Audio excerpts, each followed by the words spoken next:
Hello guys, আজ আমরা আলু মটরের সবজি বানাবো।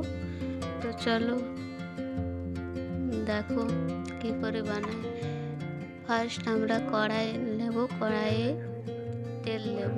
তেল গরম করার পর আমরা আদা, রসুন, লঙ্কা, পেঁয়াজ সব ভাজার জন্য তেলে দেব। তারপর ব্রাউন করে ভেজে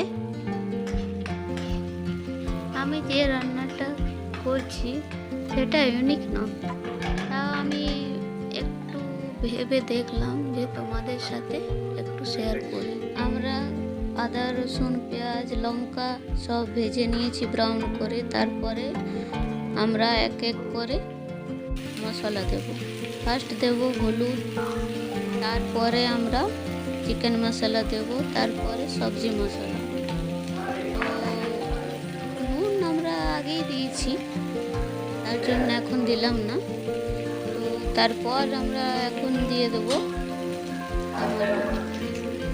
টমেটো কুচি দিয়ে নেব। তারপরে আমরা সব মিক্স করে নেব। মিক্স করার পর আমরা ভেজে নেব ভালো করে, যাতে না মশলা, আদা, রসুন, পেঁয়াজের গন্ধ থাকে। তারপরে আমরা 3 থেকে 5 মিনিট অবধি ভেজে নেব। তারপরে জল দেওয়ার পর আমরা সিদ্ধ হতে দেব, যাতে সিদ্ধ হয়। সিদ্ধ হতে দেওয়ার জন্য একটা আমরা প্লেট ঢাকা দেব। 5 থেকে 10 মিনিট অবধি সিদ্ধ করে নেওয়ার পর আমরা এবারে আমরা দেখব সিদ্ধ হয়েছে কিনা। তারপর আমরা মটরগুলো দিয়ে দেবো মশলার মধ্যে।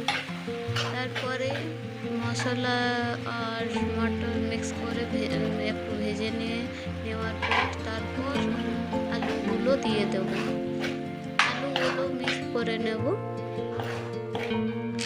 আলুগুলো মিক্স করার পর ভালো করে ভেজে নেব।